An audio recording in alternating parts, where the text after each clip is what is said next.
So when you're going forward a little bit, you can see the headlights move left and right, like so, and try to give you better visibility, I suppose. But you do have to be moving forward.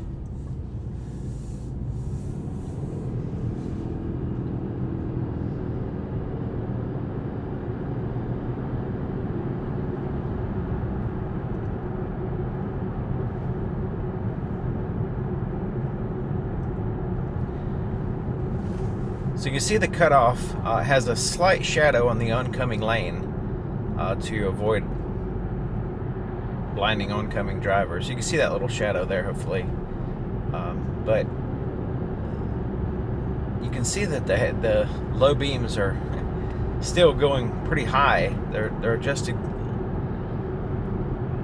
right at the highest you can go, basically, without blinding other people. Okay, so I turn on the automatic high beams, and just now, see how well they work. Okay, so we're turning them on now. Alright, so that's the high beams, that's the low beams. Yeah, okay, so we turn off the fog lights, and we're left with basically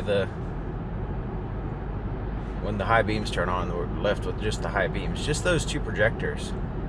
Okay, so yeah, we have a pretty decent pattern on the high beams. There's the low beams again. So far, the automatic high beams are working okay.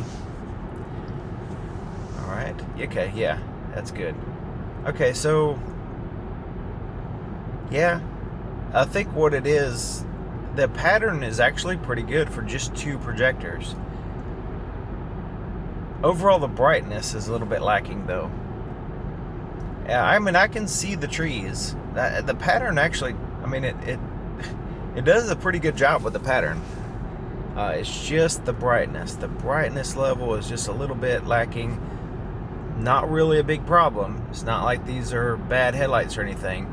But I would prefer if they have that same pattern, that same spread. I mean, it shows everything. The light is shining all in front of the vehicle, the sides, directly in front.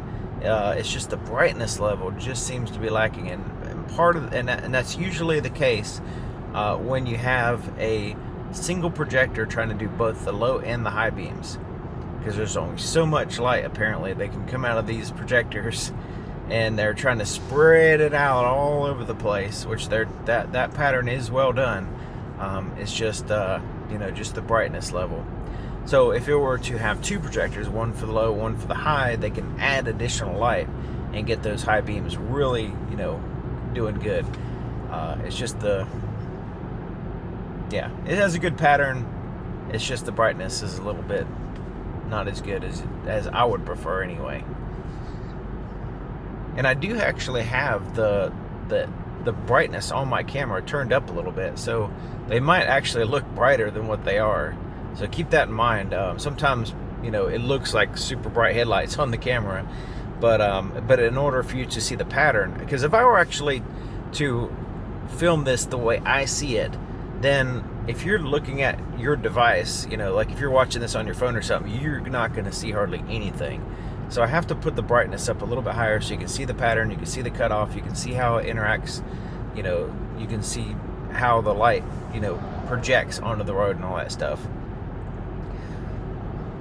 So yeah, I think these are mediocre headlights. I'll just say that, just kind of mediocre.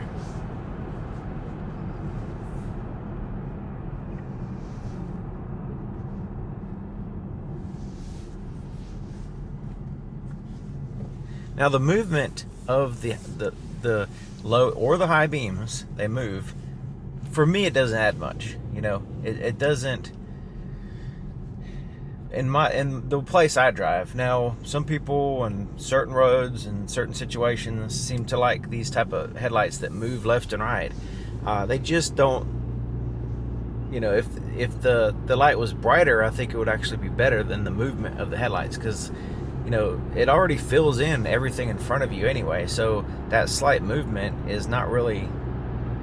It's not really, to me, adding to the situation here. Yeah, so the slight movement, you can see it kind of moves around, hopefully you can see that. can see. So turn the steering wheel. But yeah, maybe that works for you in your particular roads. If you have maybe a narrow road and it's very windy and it goes up and down and stuff like that, maybe that could help. But you know, the places I drive, it really doesn't make a difference.